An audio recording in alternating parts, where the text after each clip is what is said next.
Namaste and a very warm welcome to the fifth episode of our podcast. To everyone joining us today on this special occasion of Teachers' Day, Rooted and Rising, explore the unseen to shape the scene. Podcast में आप सबका स्वागत है। आज का विषय है our theme for today is हर पल एक गुरु। Teachers are not only found in the classrooms, life itself is the greatest teacher.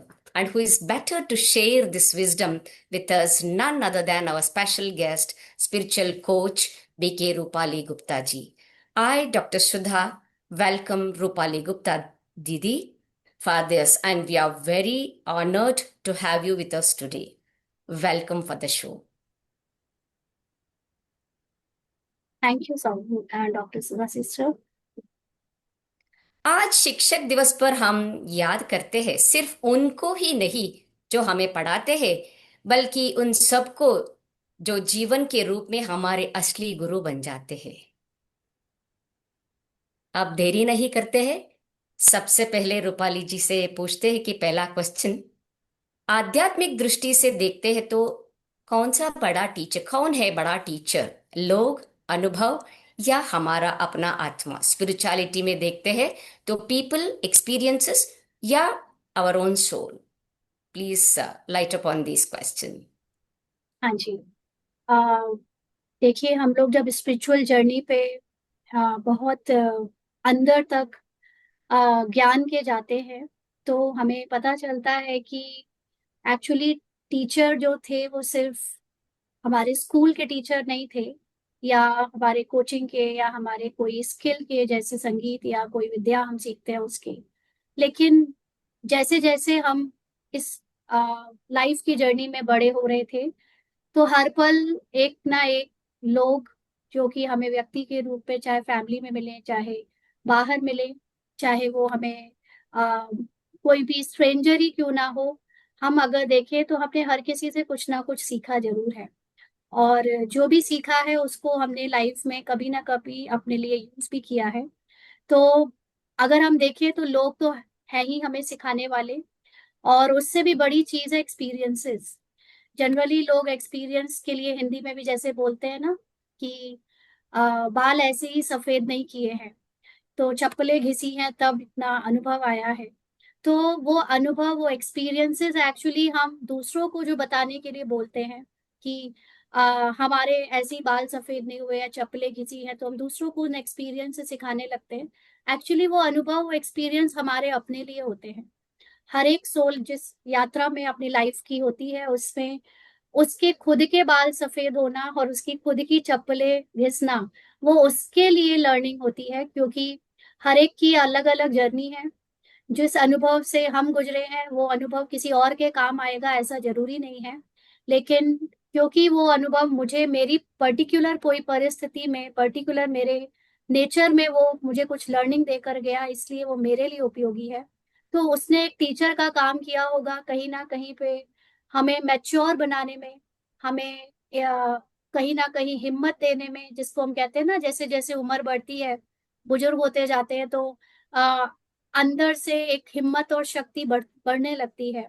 हम पहले जैसे डरपोक नहीं रहते, और हमें अनुभव से बहुत सारी चीजें पता चलती है कि अब हमें किसी से शर्माने की जरूरत नहीं है। हमें जो पहले सोसाइटी के कई नॉर्म्स होते हैं उस वैसे डरने की जरूरत नहीं है, क्योंकि एक्सपीरियंस ने हमें बहुत कुछ सिखा दिया। तो ये सारी चीजें तो टीचर है ही, लेकिन जो सबसे बड़ा टीचर है, जिस टीचर से बहुत कम लोग पढ़ते हैं, वो है सोल। माना अपने अंतर जगत की यात्रा। जब आपको आपके अंदर का ज्ञान मिलना शुरू होता है, आपको अपना सत्य पता चलना शुरू होता है, तो वो जो आपकी लर्निंग होती है वो है वास्तविक लर्निंग। और उस लर्निंग में आप हमेशा अ, अपने ट्रुथ के करीब पहुंचते हो, और वो ट्रुथ जो आपका एक्चुअली में सत्य है, वही आपका सबसे बड़ा टीचर है। तो बहुत बहुत सुंदर उत्तर दिया आपने कि आपका उत्तर में मुझे समझ में आया कि आत्मा का या इनर जर्नी ही हमारा बड़ा टीचर है। तो सेकंड क्वेश्चन में बढ़ते हैं, या दूसरा क्वेश्चन या अगला क्वेश्चन में, क्या पेरेंट्स, चैलेंजेस और फेलियर्स को भी, या इन तीनों को भी हम टीचर्स की तरफ देख सकते हैं? आप क्या बोल सकते हैं इसके ऊपर?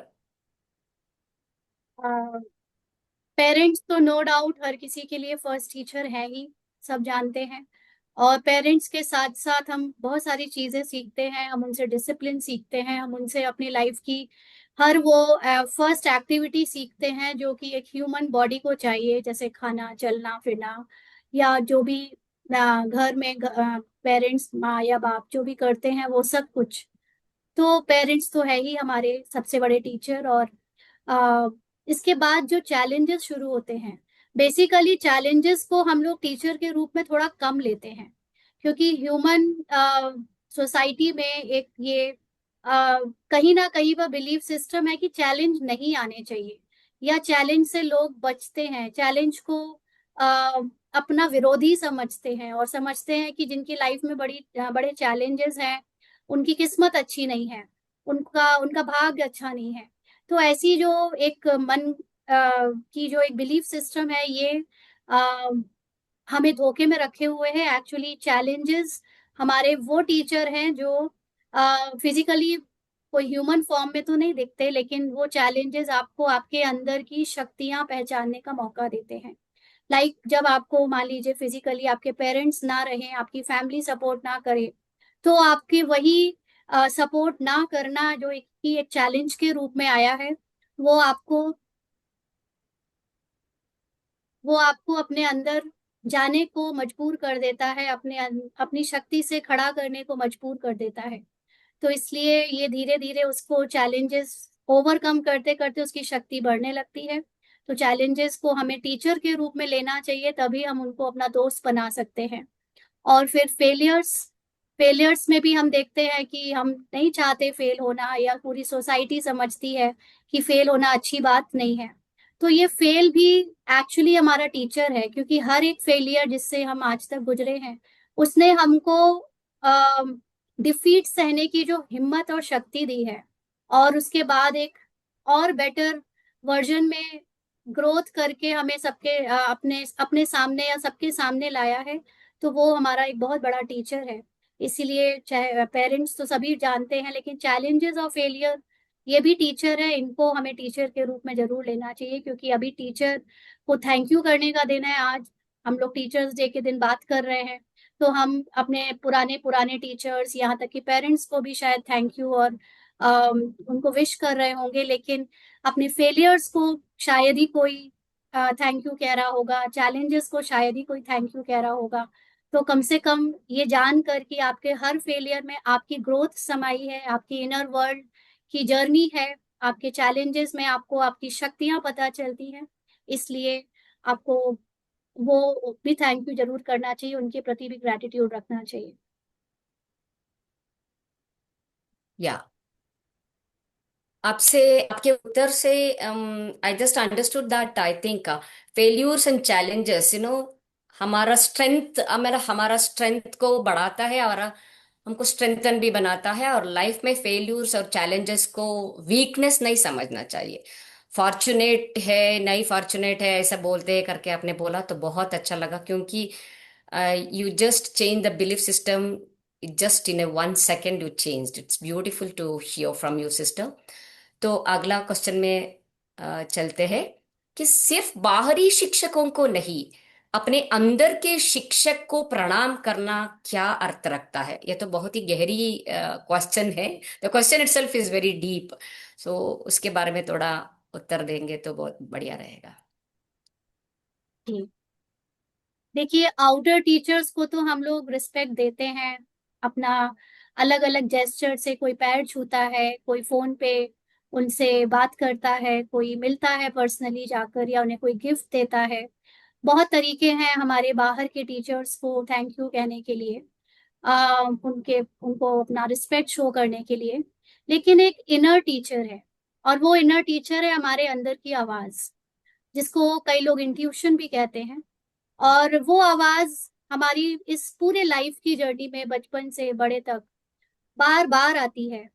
कुछ भी करने के पहले या कुछ भी सोचने के पहले एक इंट्यूशन की आवाज आती है, जो हमें गाइड करती है, या कई बार हमें चीजों में कुछ करें या नहीं करें उसके लिए एक राय देती है।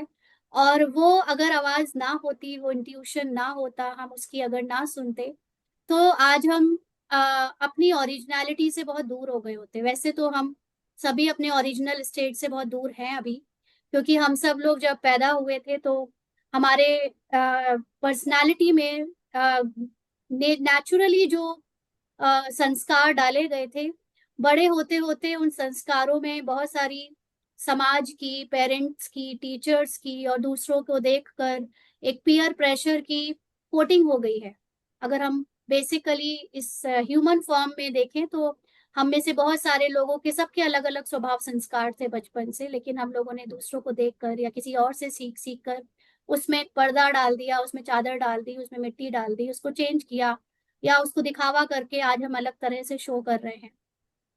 तो लेकिन फिर भी अंदर से हमारे कई बार वो आवाजें आती हैं, चीखती हैं, चिल्लाती हैं कि हमें ऐसे नहीं, हमें वैसे में कंफर्टेबल है, हमें ऐसे ये पसंद नहीं आ रहा लेकिन हमें करना पड़ रहा है, हम इस चीज में नो कहना चाहते हैं बट यस करना पड़ रहा है।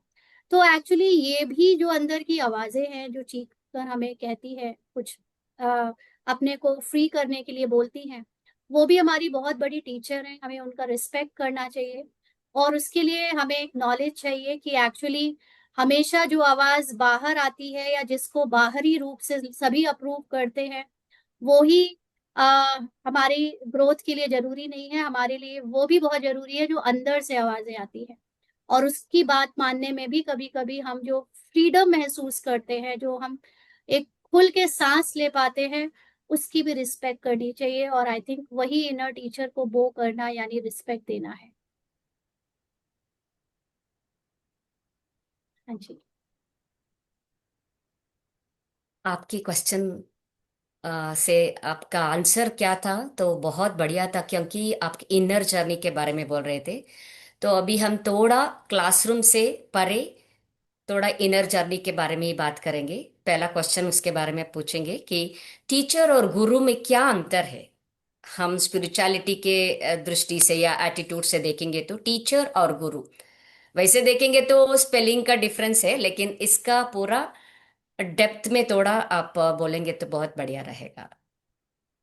आ, हम लोग ह्यूमन वर्ल्ड में तो टीचर और गुरु को ऐसे देखते हैं वैसे, क्योंकि भारत में टीचर गुरु हिंदी में गुरु बोला जाता है और इंग्लिश में टीचर बोला जाता है। लेकिन अगर हम दोनों के कर्तव्य देखें, जो कि उनका रोल होता है वो देखें, तो टीचर का रोल होता है पढ़ाना। पढ़ाने का मतलब कोई स्किल पढ़ाना, कोई सब्जेक्ट पढ़ाना, कोई तरह की शिक्षाएं देना। और जो गुरु का काम होता है वो है सही रास्ता दिखाना, माना अज्ञानता से ज्ञान की तरफ ले जाना। तो टीचर हमारे लिए सब्जेक्टिव हो सकते हैं, कोई पर्टिकुलर चीज के हो सकते हैं, लेकिन गुरु लाइफ कैसे चलानी है, लाइफ में कैसे जीना है, क्या सही है क्या गलत है, वो सिखाता है। तो अगर वो एक टीचर जो आपको गाइड भी कर पाए लाइफ के प्रति, तो वो टीचर और गुरु एक पे ही मिल जाता है। हमें स्पिरिचुअली टीचर और गुरु गॉड मिले हैं, तो हमारे लिए गॉड ही हमें रोज पढ़ाते हैं, स्पिरिचुअल एजुकेशन देते हैं, हमारे सत्य की जो भी जर्नी है उसमें हमारे सत्य के बारे में बताते हैं और हमें वो गाइड भी करते हैं। तो एज सच हमारे लिए टीचर और गुरु एक है। कर्तव्य दो हैं लेकिन वो है एक ही, सोर्स एक ही है। बाकी फिजिकल ह्यूमन फॉर्म में जो ह्यूमन वर्ल्ड है उसमें तो टीचर का काम अलग होता है, गुरु का काम अलग होता है, और कभी कभी दोनों सेम भी हो जाते हैं। तो आपने बोला कि टीचर और गुरु सेम होते हैं, लेकिन आजकल के समय के टीचर्स और स्टूडेंट्स या शिक्षक और विद्यार्थियों का क्या है, वो उनको इंटेलेक्ट ही नहीं बल्कि दिल और आत्मा के बारे में भी कैसे डेवलप करा सकते हैं। क्योंकि अभी that is very important, moral values और उनका स्ट्रेंथन करना, उनके अपने बारे में ही सेल्फ कॉन्फिडेंस डेवलप करना, उसके बारे में कैसे आप उसके बारे में थोड़ा, if you just give me the answer then it would be better. Um, देखिए, टीचर्स स्कूल में तो अपने बच्चों को जो पढ़ाते हैं वो एज पर सिलेबस होता है, और वो तो उन्हें पढ़ाई उनके लाइफ स्टाइल में जो उनको आगे चलकर बनना है उस पे हेल्प करती है, उनको जो भी डिग्री चाहिए उसमें हेल्प करती है। इंटेलेक्चुअली उनको मैथ्स पढ़ाना, साइंस पढ़ाना या फाइनेंसेस पढ़ाना, वो सब तो टीचर करते ही हैं। लेकिन यहाँ पर एक बहुत अच्छी मुझे अभी एक बात टच कर रही है कि जो इस समय टीचर की जो क्वालिटी है, मतलब इसको कोई अदरवाइज ना ले प्लीज, लेकिन जो देखा जाता है अभी तक टीचर्स के रूप में, वो ये है कि वो एक्चुअली बच्चे जो होते हैं, अगर हम छोटे बच्चों की बात करें तो बच्चे टीचर से ज्यादा प्योर होते हैं। तो कहीं ना कहीं पहले टीचर को बच्चे जैसा बनना पड़े, क्योंकि बच्चों का दिल अभी ज्यादा प्योर होता है, बच्चों का दिल ज्यादा साफ होता है। उन वो शैतानी शरारत करते हैं तो करते हैं, मतलब वो डबल फेस नहीं रखते। बच्चों को जो जैसा है वो वैसा दिखा देते हैं। लेकिन टीचर कई बार डबल फेस रखते हैं, जैसे टीचर कहता कुछ है और खुद करता कुछ है, सोचता कुछ है और बोलता कुछ है। तो कहीं ना कहीं टीचर बच्चों को क्या सिखाए, पहले तो मुझे लगता है टीचर को बच्चों से सीखना चाहिए कि पहले टीचर अपना हार्ट और अपनी स्पिरिट को नर्चर करें, अपने को द्वैत से अद्वैत में लाएं, अपने को यूनाइटेड करें, मतलब अपनी सोच को, अपने हार्ट को प्योर करें। तो फिर वो बच्चों को इंस्पायर करें, क्योंकि बचपन में जब हमें अपने शारीरिक चीजों पर या स्किल लेवल पर कॉन्फिडेंस नहीं होता, डर होता है, क्योंकि पेरेंट्स भी इतने समझदार नहीं होते कि वो बच्चों को कमी कमजोरी ना देखकर उनको उत्साहित करें या उनको हिम्मत दें या उनकी तारीफ करें। बट पेरेंट्स भी अपने बच्चों पर कभी कभी कुछ गलत तरह से जज करके उनको छोटा करते हैं। तो ऐसे में जो टीचर जो सच्चे दिल का है, वो अपने बच्चों को उनकी ओरिजिनलिटी के लिए, उनकी सत्यता के लिए उनको इंस्पायर करे, उनको जैसे हैं वैसे एक्सेप्ट करे और उसी के उनकी स्किल्स को बहुत क्रिएटिव वे में यूज करना सिखाए, और उनको सबसे पहली बात सेल्फ रिस्पेक्ट से रहना सिखाए। टीचर्स अपने बच्चों को किसी के सामने अपनी सेल्फ रिस्पेक्ट को कॉम्प्रोमाइज ना करने की प्रेरणा दें, क्योंकि बच्चे जब किसी और से इन्फ्लुएंस हो जाते हैं और या डर के टीचर से या अपने फ्रेंड सर्कल से या किसी से भी, पेरेंट्स से भी डर कर रहते हैं, तो वो ओरिजिनल जो जैसे हैं वैसे रह नहीं पाते। उन्हें फिर सोसाइटी का भय, लोक लाज का भय, इन लोग मेरी तारीफ करेंगे या बुराई करेंगे, ये सारी चीजों का एक अंदर उनके अंदर कॉन्शियसनेस आ जाता है। तो आई थिंक टीचर अगर इंटेलेक्चुअली तो सब कर ही रहे हैं, एक से एक टीचर हैं, बट हार्ट और स्पिरिट बच्चों जैसी पहले बना ले, और फिर वो बच्चों के साथ उनके जैसी ओरिजिनल स्टेट में आ, उनको साथ दें, तो वो टीचर सिर्फ इंटेलेक्चुअली नहीं लेकिन हार्ट और स्पिरिट भी नर्चर कर सकते हैं। ये तो आपने वेरी स्ट्राइट आंसर दे दिया, बहुत बढ़िया। और साइकोलॉजी में कहते हैं कि whatever you are telling the children और anybody, nobody will do, but whatever you are doing they just follow. आप जो करते हैं उनको फॉलो करना इजी हो जाता है। तो आपने बोला अंदर कुछ, आप कुछ बोलते रहते हैं और कुछ करते रहते हैं तो बच्चों को भी कंफ्यूजन हो जाता है। तो बहुत ही गहरी सोच है ये तो, बहुत अंदर लेने वाली बात है। तो अभी नेक्स्ट हम बढ़ेंगे, विजडम ऑफ लर्निंग की तरफ बढ़ेंगे। तो पहला क्वेश्चन है इसमें, विनम्रता को क्यों सच्चे सीखने का नींव कहा गया है? ह्यूमिलिटी को क्यों ट्रू लर्निंग का फाउंडेशन कहा गया है? एक्चुअली ह्यूमिलिटी और या विनम्रता की मीनिंग अक्सर हम लोग ये समझते हैं कि बोल चाल में हमको बहुत बहुत सॉफ्ट होना चाहिए, बहुत रिस्पेक्टफुल होना चाहिए बोल चाल में, या आपकी बॉडी लैंग्वेज में आपको थोड़ा सबमिसिव सा होना चाहिए। इसको हम ह्यूमिलिटी और विनम्रता समझते हैं, बट एक्चुअली ह्यूमिलिटी और विनम्रता का स्पिरिचुअलिटी में थोड़ा गहरा मीनिंग है। इसका मीनिंग है अपने आप को ज्ञान के लिए या अपने आप को विजडम के लिए या और भी ज्यादा समझदारी के लिए समर्पित कर देना। तो जब आपको सत्यता का ज्ञान चाहिए या अपने ट्रू विजडम सीखनी है, तो आप जिससे भी सीखना चाह रहे हो या जा रहे हो या इसके लिए जो एस्पायर कर रहे हो, उसके लिए आपको अपने अंदर का ईगो त्यागना पड़ता है। आपकी जो पहले की लर्निंग है, आपकी जो पहले की समझ है, जो आपके अपने अंदर जो पुरानी अंडरस्टैंडिंग का घमंड है, या जो भी कंफ्यूजन है उसको त्यागने के लिए तैयार रहना पड़ता है। तो इसलिए आपको ये देखना पड़ेगा कि अगर आप में ये क्वालिटी नहीं है ह्यूमिलिटी की या विनम्रता की, तो आपके लिए ट्रुथ यानी नॉलेज का जो ट्रू लर्निंग ज्ञान है वो आपके लिए एग्जिस्ट नहीं कर पाएगा, क्योंकि आपको ईगो है अगर किसी भी चीज का, तो आप उन चीजों को नहीं कर पाओगे, सबके साथ नहीं चल पाओगे। क्योंकि विनम्रता बहुत जरूरी है। जो भी गुरु आपको सिखाएगा बताएगा, वो आपकी पहले ह्यूमिलिटी देखेगा, आप कितने विनम्र हो, आप कितनी उसकी बातों को सीरियसली ले पा रहे हो, उसको फॉलो कर पा रहे हो, तब आपको वो ट्रू लर्निंग मिल पाएगी। इसलिए इस मार्ग में या किसी भी लर्निंग के प्रोसेस में ह्यूमिलिटी बहुत जरूरी है। पहले का घमंड नहीं चलता। हाँ, बहुत ही सुंदर। क्योंकि हम सोचते थे कि विनम्रता मना बहुत सबमिसिव होना, ऐसे झुक झुक के करना, लाइफ लीड करना ऐसे समझते थे। लेकिन आपके उत्तर से ऐसे समझ में आया कि हमको समझ भी होना चाहिए कैसे व्यवहार करना करके। तो अहंकार कैसे शिक्षक और विद्यार्थी दोनों को गहन ज्ञान से रोक देता है। दैट मीन्स अहंकार या ईगो शिक्षक का, टीचर और स्टूडेंट के दोनों का ना गहना रिलेशनशिप को रोक देता है। It becomes a block. ये कैसे हम्म। होता है ईगो? यू मीन टू से कि ईगो के कारण टीचर हो या स्टूडेंट, दोनों के अंदर ही डीपर विजडम जो है वो ब्लॉक होती है, हाँ। राइट? यस। तो देखिए, टीच एज अगर हम टीचर लें, तो अपने आप को टीचर समझना ये एक अपने आप में ईगो है। क्योंकि हम समझते हैं हम टीचर है, मतलब हमें ज्यादा आता है, हमें बच्चों से ज्यादा आता है, हम जिनसे लर्न कर रहे हैं सीख रहे हैं उनसे ज्यादा आता है। तो जब भी आप अपने आप को ज्यादा आता है ऐसा समझते हो, तो आपके अंदर जो सीखने वाली गुंजाइश है वो कम हो जाती है, और आप अपने आप को सबमिसिव नहीं कर पाते हो, या कई बार दूसरों में कुछ ऐसी चीजें हैं जो आप अगर उनमें नोटिस करो तो आप सीख सकते थे, वो आप नहीं सीखते हो। तो इसलिए टीचर की भी ग्रोथ वहीं रुक जाती है, अपने को टीचर एज अ रोल का घमंड करने से।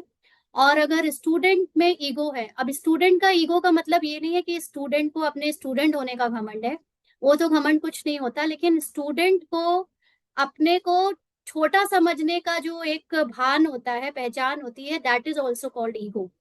ईगो का मतलब सिर्फ ये नहीं होता कि सामने वाला मतलब कोई बड़ा समझ रहा है अपने को, लेकिन कई बार अपने को छोटा समझना भी ईगो होता है।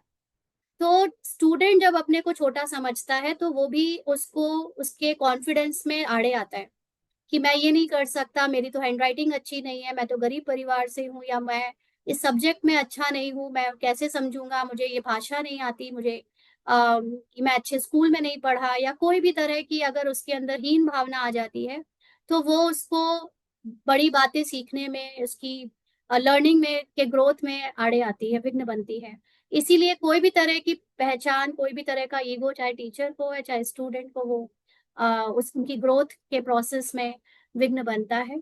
और हमें इसीलिए जो विजडम है, वो विजडम के लिए पहले हमें, चाहे कमजोरी का ईगो है चाहे घमंड का ईगो है, दोनों ही छोड़ने पड़ते हैं। या ये कह ले कि हमसे लाइफ छुड़वाती है, उसका भी अपना तरीका है कैसे छुड़वाएगी। इसलिए हमें लाइफ को अलाउ करना चाहिए कि वो हमें डीपर विजडम के लिए इस जर्नी में हेल्प करे, और वो करती भी है। हमें अपने आप से, हम नहीं जानते कि क्या करना है, बट लाइफ करवा लेती है, क्योंकि लाइफ को हमारी ज्यादा चिंता है। हाँ जी।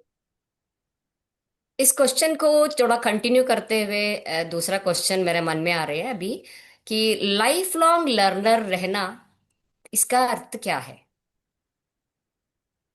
लाइफ लॉन्ग लर्नर के लिए हमारे अंदर पहले तो अपने को ये एक अंडरस्टैंडिंग रहे कि हमें सब कुछ नहीं आता है। कई बार ऐसा हो जाता है कि हम बहुत सारी डिग्रियां ले लेते हैं, शरीर से उम्र में बड़े हो जाते हैं, या एक्सपीरियंस्ड हो जाते हैं, तो हम समझने लगते हैं कि हमने बहुत दुनिया देख ली, हमने बहुत पढ़ लिया, हमने बहुत ज्ञान ले लिया, हमने तो बहुत सारे एक्सपीरियंसेस कर लिए, तो हमें लगता है कि हमें सब आ गया। और जब भी हमें ये लगता है कि हमें सब आता है, तो हमारी ग्रोथ वहीं रुक जाती है। तो लाइफ लॉन्ग लर्नर वही रह सकता है जिसको ये लगता है कि अभी भी बहुत कुछ है सीखने को, और वो उसके लिए रेडी रहे, अपने आप को किसी के भी सामने जाने के पहले ओपन रखे कि अगर कोई भी चीज किसी की ऐसी है जो मुझे अभी नहीं आती या समझ नहीं आ रही, तो मैं उसको जानने की कोशिश करूंगा बिना अपना ईगो बीच में लाए। तो वही लाइफ लॉन्ग लर्नर बन सकता है। तो इसलिए अगर हमें ऐसा लगता है कि हमें सब कुछ आता है, तो फिर हमें इसके ऊपर एक बार फिर से अपनी चेकिंग करनी चाहिए कि सच में हम लाइफ लॉन्ग लर्नर रह पाएंगे या हमारी लाइफ ऑलरेडी बहुत लर्नड हो गई है।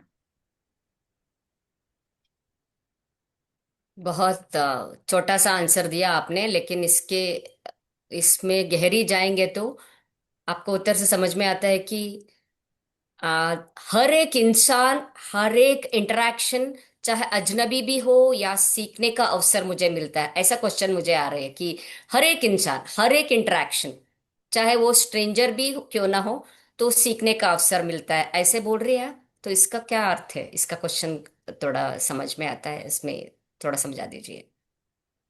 हाँ बिल्कुल, लाइफ लॉन्ग में आपको नए नए इंसान मिलते हैं, नई नई परिस्थितियां मिलती हैं, मतलब लोगों नए नए लोगों के साथ इंटरेक्शन होता है। किसी के साथ आपका इंटरेक्शन आपको पॉजिटिव एक्सपीरियंस कराएगा, किसी के साथ बहुत क्राइसिस हो जाएगी, बहुत आपको चैलेंजेस आएंगे।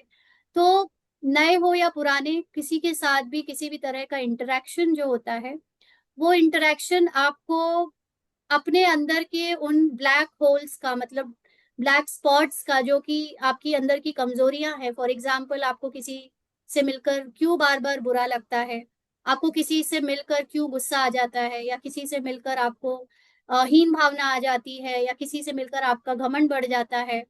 तो वो चाहे नए लोग हों, चाहे पुराने, चाहे स्ट्रेंजर हो, आपको हर समय एक लर्निंग एक्सपीरियंस है उनके सामने जाने पर कि क्या अपॉर्चुनिटी वो हमको दे रहा है। कि अगर मुझे मेरे अंदर कोई कमी दिख रही है, फॉर एग्जाम्पल मुझे किसी से मिलकर छोटापन महसूस हो रहा है, तो वहां पर एक लर्निंग अपॉर्चुनिटी है कि why is this feeling coming into me. तो वहां पर आप विजडम को जानने के लिए, अपने इस लर्निंग को आगे बढ़ाने के लिए कुछ स्पिरिचुअली आप पढ़ाई कर सकते हो या सीकर बन सकते हो, और जान सकते हो कि आपके अंदर जब भी लोगों से मिला जाता है तो उसमें कितने अलग अलग तरह के इमोशंस जागते हैं, और हर इमोशन बहुत अच्छा नहीं होता। तो आपको वो एक अपॉर्चुनिटी देता है कि आप अपने अंदर की कोई कमी को, कमजोरी को दूर करो, और उसके लिए आप अ, एक नई लर्निंग के लिए आप तैयार हो जाओ। तो इसलिए हर इंसान, हर इंटरेक्शन और ये स्ट्रेंजर सभी आपको आपकी आपके टीचर के रूप में आपको मिलते हैं। जी। बहुत आप खूबसूरत, बहुत खूबसूरत। हर पल एक लर्निंग अपॉर्चुनिटी हो सकती है, ऐसे आपने कहा। कि अब बात करते हैं कि यूनिवर्सल टीचर के बारे में। तो उससे पहले मुझे एक कुछ याद आ रहा है कि कहते हैं कि ये जीवन हमें पहले पूरा शिक्षा देते हैं, बाद में उसका टेस्ट लेते हैं ना। स्कूल में तो पहले पूरा लेसन करते हैं, पाठ करते हैं, उसके बाद एग्जाम लेते हैं। लेकिन ये जीवन जो है, पहले उसका टेस्ट लेती है, बाद में लेसन पढ़ाती है। तो हमको देखना पड़ेगा कि अभी यूनिवर्सल टीचर, वो उसका क्या बारे में हम थोड़ा गहरी सोच में जाएंगे। तो पहला क्वेश्चन है उसके बारे में। कहते हैं ईश्वर, जीवन और प्रकृति, गॉड, लाइफ एंड नेचर, इन सबसे बड़ा शिक्षक कौन है? आप उसको क्या समझते हैं?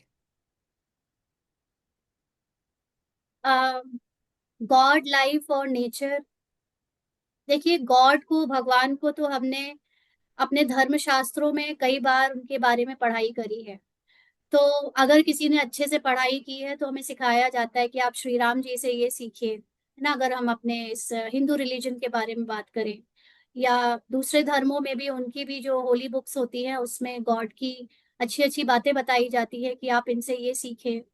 लेकिन हम कितना सीखते हैं, ये हमारा सबका अपना अपना अलग अलग है। तो गॉड तो हमें सिखाता ही है। गॉड की जितनी भी कहानियां हैं वो सब कुछ ना कुछ हमें लेसन सिखाती हैं, बताती हैं।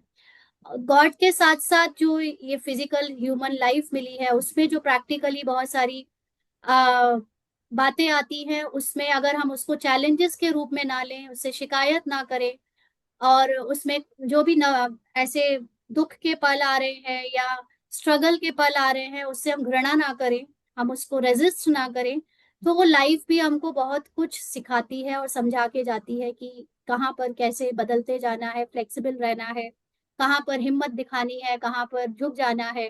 तो लाइफ और गॉड की लर्निंग दोनों चीजें कंटिन्यू हम लोगों ने अपने जीवन में देखी हैं। डिपेंड करता है कि हमने उसको एज अ टीचर लिया है या एज अ कि हमारे सब दुश्मन है ऐसे समझा है। क्योंकि अक्सर हमारा जो अ, नजरिया होता है वो भी कई बार ये होता है कि सब हमारे दुश्मन ही हैं ना। लोगों को घर में अगर कोई स्ट्रगल वाले रिलेशंस मिले हैं तो हम उनको अपना दुश्मन समझकर उनसे सीखना भूल जाते हैं। भगवान ने अगर आपकी लाइफ में कुछ अच्छा नहीं चला तो हमने भगवान से ही नफरत करनी शुरू कर दी, भगवान को मानना बंद कर दिया, भगवान के बारे में कथाएं या जो भी उनकी होली बुक्स में बताया जाता है वो सुनना ही बंद कर दिया। तो अगर हमारे अंदर as a student as a कुछ सीखने की ललक ही नहीं है तो फिर हम किसी से कुछ नहीं सीखेंगे। लेकिन इन सब के अलावा एक चीज है जो फिर कभी ना कभी हमें मजबूर कर देती है सीखने के लिए, वो है नेचर। नेचर में दोनों चीजें आ जाती है, नेचर में बाहर की प्रकृति भी आती है और नेचर में आपका शरीर भी आता है। तो जब हमारे शरीर में कोई बीमारी आती है, जिसको हम कहते हैं कि वो इमोशनली जब कोई चीज बहुत सप्रेस की जाती है, कोई बात कोई चीज बहुत सप्रेस की जाती है, तो वो किसी ना किसी बीमारी के रूप में आपकी बॉडी में निकलती है। तो हम हो सकता है कि हम बाहर से भगवान से कुछ ना सीखें, हम लोगों से कुछ ना सीखें, हम लाइफ से कुछ ना सीखें, लेकिन जब बीमारी आती है तब हमको वो झुकना, तब हमको वो सिखाती है कि अब बहुत हो गया घमंड, अब बहुत हो गया आ, अपने आप को अज्ञानता में जीना। तो उसमें तो सब तो एक जैसा नहीं सीखते उसमें भी, लेकिन हाँ कुछ ना कुछ आपकी नेचुरल जो आपकी बॉडी में उसका अफेक्ट आता है वो जरूर सिखाता है। और साथ साथ जो बाहर की नेचर है उसमें अभी मुझे याद आया बहुत अच्छी बात कि जैसे हम लोगों को बचपन से ना समाज ने ये सिखाया या बोला कि तुम्हारे जीवन का कोई उद्देश्य होना चाहिए, तुम्हारे जीवन में कोई पर्पस होना चाहिए, या ये तो समय बर्बाद करना है, अगर तुम कुछ कर नहीं रहे हो, अगर तुम कमा नहीं रहे हो, अगर तुम कुछ बन नहीं रहे हो तो तुम्हारा तो जीवन बेकार है। लेकिन यही बात एक्चुअली समाज ने जो हमें सिखाई है, इसमें एक बहुत बड़ी भ्रांति है, झूठ है। क्योंकि अगर आप देखिए नेचर को, तो सूरज क्यों निकलता है? सूरज का कोई पर्पस है रोज निकलने का? नदी क्यों बहती है? उसका कोई पर्पस है बहने का? हवा क्यों चलती है? उसका कोई पर्पस है चलने का? कीड़े निकलते हैं अपने होल से, अपने जहां भी रहते हैं एनिमल्स निकलते हैं और घूमते हैं, जंगलों में रहते हैं, चिड़िया उड़ती है, कोई पर्पस है क्या उनका? नहीं, they are what they are, और उसमें ही वो आनंद लेते हैं। तो एक्चुअली हमें नेचर से सबसे बड़ी चीज जो सीखनी चाहिए वो ये कि हमें अपने सत्य को जानकर हम जो है जैसे है उसका आनंद लेना चाहिए, उसमें ही खुश रहना चाहिए। फिर वो अलग बात है कि आपकी लाइफ में आपके थ्रू, आपके रोल के थ्रू कोई काम कराया जाएगा, कोई किसी की सेवा कराई जाएगी, या कोई बड़ा कंस्ट्रक्शन क्रिएटिव कुछ चीज भी करवाई जाएगी, तो भी वो आपने नहीं करी है उसका ईगो आना नहीं आना चाहिए, मतलब आपने करी है उसका ईगो नहीं आना चाहिए। क्योंकि सूरज को अपने जलने का, अपना प्रकाश देने का घमंड नहीं है, नदी को अपने बहने का और अपना जल बांटने का घमंड नहीं है, हवा को दूसरों को सुख देने का घमंड नहीं है, पानी को घमंड नहीं है, नेचर में पहाड़ों को कोई घमंड नहीं है। लेकिन हम इंसानों के थ्रू जो काम करवाया जाता है हमको उसमें घमंड आ जाता है। तो ये एक बहुत बड़ी चीज है जो अगर हम सीख ले कि हमारे होने का एहसास ही अपने आप में एक बहुत बड़ा पर्पस है लाइफ का। कुछ बनकर हम कुछ किसी को प्रूव करके पर्पस को ढूंढें और फिर उसके पास घमंड करें, that is actually a very wrong belief, जो कि आपको डुबो देता है, जो कि आपको लाइफ लॉन्ग चेस करता है और आपको सफरिंग देता है, आपको खुश नहीं रहने देता। इसलिए अपने अस्तित्व को, अपने आत्मा के होने का एहसास में ही खुश रखें, और बाकी ऊपर आपके रोल से चाहे जो कराएं उसको आप नहीं कर रहे हो ऐसा समझकर उसको एंजॉय करें। हाँ जी। बहुत ही सुंदर आंसर है कि इसी के इस क्वेश्चन के ही रिलेटेड और थोड़ा एक क्वेश्चन है कि पीड़ा, प्रॉब्लम्स, परिस्थिति, सिचुएशंस एंड देन डिजीजेस, बीमारी, ये सब को ना शिक्षक की तरफ हम कैसे स्वीकार करें तो जो हमें प्रकाश की ओर ले जाए। हाँ जी। ये आपने जैसे बात करी जो भी चीजें, बीमारी है, पीड़ा है, या अपने ही स्वभाव संस्कार है, या दूसरों का जो आपके प्रति एटीट्यूड है, बिहेवियर है, और भी कई तरह की चीजें हैं, आपकी परिस्थितियां हैं, इन सब से जो भी सफरिंग होती है, एक्चुअली वो सफरिंग हमारी खुद की माइंड की बनाई हुई है। जो हम जिसको अंधकार कहते हैं, या जिसको हम जीवन की भोगनाएं कहते हैं, वो भोगनाओं को भोगना समझना, उसको गलत या उसको अच्छा नहीं समझना, यही हमारी सबसे बड़ी अज्ञानता है। क्योंकि हमें अक्सर अपने बड़ों से, अपने समाज में यही कहते हुए सुना कि आपका जीवन ऐसा हो जो सदा एक जैसा, बड़ा स्टेबल चले, स्टेबिलिटी हो, एक रस हो, और हमेशा खुशियां ही खुशियां हो, कोई दुख ना आए। आज भी हम भगवान से क्या बोलते हैं? कोई दुख ना आए, कोई सफरिंग ना हो, कोई बीमार ना पड़े किसी के जीवन में। तो ये जो समझ ही है, यही अपने आप में एक बहुत खोखली समझ है। क्योंकि जैसे अगर दिन ही दिन चलता रहे, कभी रात ना आए, तो फिर इंसान का जीवन कैसा हो जाए? अगर आपको किसी भी चीज का उल्टा नहीं पता है, तो आपको उस चीज का सीधा होने का भी वैल्यू कहाँ रहे? तो ये जो डार्कनेस है, ये जो सफरिंग है, ये जो दर्द है, या कभी जो स्ट्रगल्स हैं, ये सब आपके या हम सब के जीवन में ह्यूमिलिटी को लाने के लिए आते हैं। जो हम अपने सत्य से इतना दूर हो गए, और हमने अपने आप को इतना घमंड से, ईगो से बड़ी बड़ी पहचाने बना लिया कि देखा मैंने इतना कमाया है, देखा मैंने इतनी बड़ी नौकरी करी, या मैंने इतना घर संभाला, मैंने इतना संसार में अपना योगदान दिया है। तो ये जो जितना भी, जैसे हमने पहले समझा कि नदी, नेचर, पहाड़, या सूर्य को अपना कोई घमंड नहीं होता अपने काम का, लेकिन इंसान के पास जो एक चीज अवेलेबल है बाकियों से अलग, वो है घमंड। तो अगर ये डार्कनेस ना हो, अगर ये सफरिंग ना हो, अगर ये कभी गिरावट ना आए, स्ट्रगल ना आए, तो इंसान कभी भी अपने सत्य में लौटे नहीं, कभी भी अपने को अकर्तापन के भान में ला ना पाए, विस्डम में लौटे नहीं, वो नॉलेज ले नहीं सत्य की। तो इसलिए इसको गलत समझने की जगह, या इससे दूर भागने की जगह, इसको रेजिस्ट करने की जगह, हम ये समझे कि ये सब हमारे दोस्त हैं, हमारे अच्छे के लिए है। जो भी कुछ स्ट्रगल आ रहा है, सफरिंग आ रहा है, उसमें हम क्या सीखें, क्या ये हमें सिखाने आई है? अगर हम ऐसे तैयार हैं उससे सीखने के लिए, तो हम अपने आप उस लाइट की तरफ जाने लगते हैं जिसके लिए वो आई है। तो कभी भी ये ना समझे कि डार्कनेस, दर्द, सफरिंग, भोगनाएं बुरी होती हैं। ये आपके अच्छे के लिए होती है। क्योंकि जितने भी आज महान लोग निकले हैं, देखिए, पैसा कमाना या कोई बड़ा पद पोजीशन कमा लेना कोई बड़ी बात नहीं है, लेकिन महानता कमाना, महानता, श्रेष्ठता कमाना, श्रेष्ठता का मतलब पद पोजीशन में श्रेष्ठ नहीं, लेकिन विचारों में श्रेष्ठ। तो जो भी महान है, श्रेष्ठ लोग हैं, वो डार्कनेस से निकले हैं, वो सफरिंग से निकले हैं, वो लोग दर्द दुख से निकले हैं। और इसीलिए उनके अंदर ह्यूमिलिटी है, उनके अंदर विनम्रता है, उनके लिए उनके अंदर वो उन दिनों की बातें हैं जिनमें वो कभी कुछ नहीं थे। तो वो उस पोजीशन का, उस पद का, उस धन का सदुपयोग कर पाते हैं, उसकी वैल्यू रख पाते हैं, और लोगों की इज्जत कर पाते हैं। अदरवाइज अगर किसी ने ऐसे दिन ना देखे हो, तो ना तो वो दूसरों को कुछ समझे, ना वो कभी किसी और की इज्जत करे, और ना कभी खुद जमीन पर आए। तो ऐसे ही ये चीजें बहुत जरूरी है लाइफ में, अच्छा है आती है, इसको देख कर डरना नहीं है।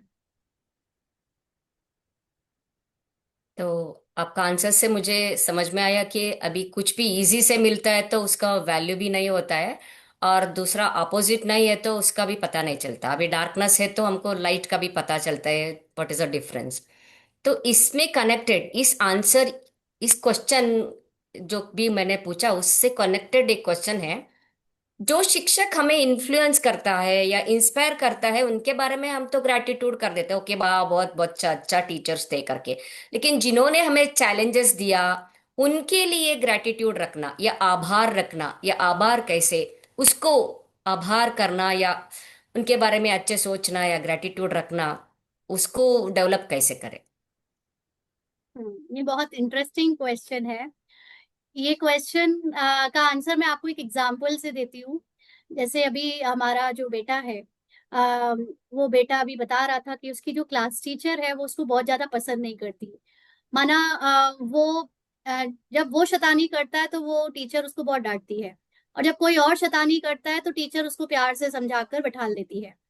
तो उसने जब मुझसे ये शेयर किया, तो मैंने उसको यही बताया कि देखो, तुम्हारे पास ना ये अपॉर्चुनिटी है कि तुम लोगों की जो नफरत है या जो लोग तुम्हें पसंद नहीं करते उनको भी तुम अभी फेस कर पाओ।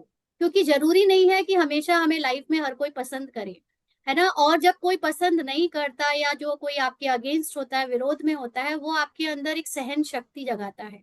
वो आपके अंदर वो पावर्स जगाता है कि आप लोगों की नफरत से ऊपर उठकर अपने लक्ष्य की ओर बढ़ते रहो, बढ़ते रहो।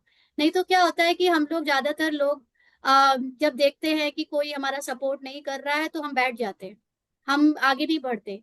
तो अगर हमें सोचो कोई ऐसा बच्चा या कोई ऐसा है जिसको हमेशा सबने सपोर्ट ही सपोर्ट किया है, वो अपने लाइफ में जानता ही नहीं कि कभी ऑड के अगेंस्ट कैसे जाया जाए, कभी विरोधियों के सामने कैसे फेस किया जाए।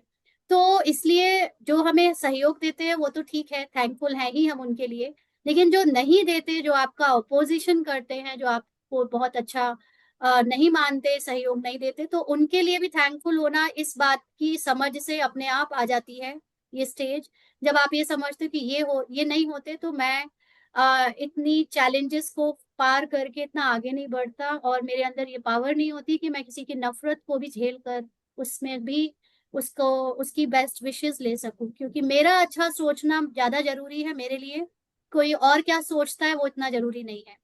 तो मेरी बेस्ट विशेस मेरे लिए ज्यादा काम आने वाली हैं, किसी और की बेस्ट विशेस का कोई दे या ना दे, मेरी बेस्ट विशेस अगर मेरे साथ हैं तो मैं आगे बढ़ती रहूं। So it was very good answer. Like you just quoted your own son's example. So its life is not full of roses, even thorns are there. तो दूसरा क्वेश्चन है, क्या आप मानते हैं कि हर आत्मा एक टीचर भी है और स्टूडेंट भी है? एक कैसे? यस, देखिए, आत्मा या सोल की जब हम बात करें तो ये पहले जानना जरूरी है कि हम ये शरीर नहीं, ये रोल नहीं, हम एक आत्मा या सोल हैं।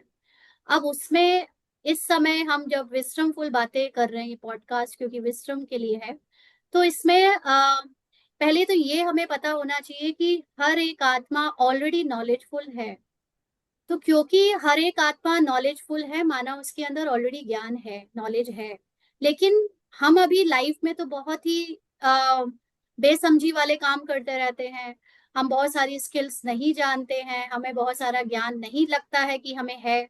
तो ऐसे में जब हम पहले तो ये स्वीकार करते हैं अपने रोल में कि हमें नहीं आता है बहुत कुछ, तो हम स्टूडेंट बन जाते हैं। तो हम स्टूडेंट बनकर जब हम मेडिटेशन से या नॉलेज से या दूसरे स्पिरिचुअल गुरु से या किसी से भी कुछ सीखते हैं, दूसरे जितने भी लोग हमें, जो हमने अभी बात करी कि हमारी जर्नी में हर हर कोई कुछ ना कुछ सिखा के जाता है, तो जैसे जैसे हम उन सबको देखकर अपने अंदर जाते हैं, अपने अंदर की इंट्यूशन की आवाज सुनते हैं, तो हमें पता चलता है कि हम जो ज्ञान हम सीख रहे हैं वो ऑलरेडी हमारे अंदर है। तो हमें हमारे ही थॉट सिखा रहे हैं और हम ही सीख रहे हैं। मतलब टीचर भी हम ही है, स्टूडेंट भी हम ही है, उसमें केवल बाकी सारे लोग आपके लिए एक सपोर्टिंग सिस्टम है जो आपको सिखवाने में मदद कर रहे हैं, क्लासरूम की तरह, या जो भी हम गैजेट्स यूज करते हैं सीखने में। फॉर एग्जाम्पल, आप जब पढ़ने जाते हो तो आप pencil, pen, copy, register, blackboard, whiteboard या ऐसी कई सारी चीजें यूज करते हो, बट अल्टीमेटली सीखते तो नॉलेज हो ना। नॉलेज तो कोई फिजिकल चीज नहीं है, नॉलेज को तो आप देख नहीं सकते, नॉलेज तो नॉलेज एक सूक्ष्म चीज है। तो ऐसे ही हमारे अंदर की जो सूक्ष्म नॉलेज है वो हमको जब नहीं पता होती है, ऐसा लगता है कि हमें नहीं आती, तो हम बाहर से कई साधनों से उसको लेते हैं। लेकिन वो कितना भी हम ले लें, लेकिन जब तक हम खुद खुद को ना पढ़ाएं, जब खुद खुद को टीच ना करें, खुद के टीचर ना बने, तब तक कोई हमें बाहर का नहीं सिखा सकता, कोई नहीं पढ़ा सकता। तो इसलिए हम जब खुद खुद के टीचर बनते हैं तो हम एक अच्छे टीचर हो जाते हैं, और साथ साथ स्टूडेंट तो हम हैं ही। बहुत ही amazing answer, in just in short period you are giving the deep answers. और अंत में आज शिक्षकों के लिए आपके हिसाब से ईश्वर का निमंत्रण या इनविटेशन ऑफ गॉड या यूनिवर्स का कॉल क्या है? सबसे पहले तो क्वेश्चन बहुत अच्छा है, क्योंकि इसमें यूनिवर्स का कॉल या गॉड का इनविटेशन की बात की गई है। तो हम सब इस समय देख सकते हैं अपने चारों तरफ कि बाहर के परिस्थितियों में अभी सब बहुत अनसर्टेनिटी आ गई है। बाहर हर चीज अभी कब क्या होगा कुछ नहीं पता। और बाहर कौन सी बात आपको परेशान करेगी, कौन से चैलेंजेस आएंगे, ये भी अब सब एकदम अनसर्टेन है। और बाहर से ज्यादा अभी अपने अंदर का बहुत अनसर्टेन हो गया है सब कुछ। मतलब अंदर आपके कौन से कब इमोशंस आपको परेशान करने लगे हैं, आपको डराने लगे हैं, आपको चिंता देने लगे, स्ट्रेस एंड एंग्जाइटी देने लगे, या आपकी बीमारी क्रिएट कर दें, कुछ भी नहीं पता। तो ऐसे में अब समय ये जो चल रहा है वो एक बहुत ऊंचा समय चल रहा है, जहां पर विजडम, नॉलेज, यूनिवर्स ही आपको सपोर्ट कर रही है देने के लिए। क्योंकि हम सब का वो टाइम आ गया है जब हम एक्चुअली एक तरफ से खाली भी हो गए हैं अंदर से, और दूसरी तरफ से यूनिवर्स दोबारा से भरने के लिए तैयार भी है। और वही हमें इस लाइफ में अलग अलग जर्नी से गुजार रहा है, जहां पर वो हमको हमारा सत्य बताए, ट्रुथ बताए। और गॉड का इनविटेशन ये है इस समय कि अभी बाहर की जितनी भी हम रेस में, रैट रेस कह ले, भेड़ चाल कह ले, या हम मटेरियलिस्टिक वर्ल्ड की एक अंधी दौड़ में जो दौड़े जा रहे हैं, उसमें थोड़ा सा पॉज लेकर, थोड़ा सा अपने लिए समय निकालकर अपने ट्रुथ को जरूर जाने। क्योंकि this is the last call. अगर अभी ट्रुथ को नहीं जाना तो कभी नहीं जान पाएंगे, क्योंकि इसके बाद जो समय आ रहा है वो बहुत कहीं ना कहीं भयानक आ रहा है, जिसको आप शायद झेल ना पाए। और अगर अभी अपने ट्रुथ को नहीं जाना और उसके पहले से ही अपने को एक रस अचल अडोल नहीं बनाया, तो बाहर जब हिलाने वाली परिस्थितियां आएंगी तब फिर ना तो ज्ञान लेने को मिलेगा, ना ही हम किसी से मदद मांग पाएंगे। और कोई बाहर मदद करने को है ही नहीं। एक्चुअली आपकी मदद सिर्फ आप खुद कर पाओगे, अगर आपके अंदर नॉलेज और आपके अंदर अपने ट्रुथ की पावर है तो अभी ये यूनिवर्स का, ये गॉड का इनविटेशन है कि आओ, अपने आप को जानो, पहचानो, और अपने आप को अपनी पावर्स को फिर से एक तरह से लाइटन करो, और एक नॉलेजफुल लाइफ जीना शुरू करो। बहुत ही अद्भुत और हृदयस्पर्शी बातें आज हमें मिली बीके रूपाली गुप्ता जी। मुझे लगता है कि आपके अंदर बहुत बहुत हिडन सीक्रेट्स रखा है। God has kept so many secrets in you, so he has revealed only a part of it. I think अगले आते पॉडकास्ट में बहुत बहुत रिवील करेंगे, करता रहेगा, that God will reveal through you. दीदी, आपका हृदय से धन्यवाद और एक बार। और आपको और सबको याद दिलाया आपने कि हर पल एक गुरु है। दोस्तों, शिक्षक दिवस पर एक दिन इस सेलिब्रेशन नहीं है, लेकिन एक डेली है। सो डेली हमको सीखना है कि गुरुओं से और अपने अनुभवों से और अंदर की आत्मा से। फिर से मैं आपको कंग्रेचुलेशंस और आपको थैंक्स देती हूँ, धन्यवाद करती हूँ रूपाली दीदी। तो बहुत बढ़िया था। तो हर दिन एक नया सबक देता है, कभी खुशी के रूप में, कभी दुख के रूप में, कभी हर एक इंसान एक टीचर है और हम सब एक विद्यार्थी भी है इस जिंदगी के स्कूल में। आज शिक्षक दिवस पर बस इतना याद रखना चाहिए कि शुक्रिया कहना सिर्फ अपने गुरुओं को नहीं, बल्कि उन पलों को भी जो आपको बदलने के लिए आया था, तो और उस अंदर के शिक्षकों को भी जो आपको रोशनी दिखाए। Thank you everyone for joining us today. Wishing you all a very happy Teachers' Day once again. Thank you from Sudha. Thank thank you. You Sudha sister, thank you so much. Thank you all of you, and happy teachers day to every teacher and every guru, here and out in outer world also. Thank you.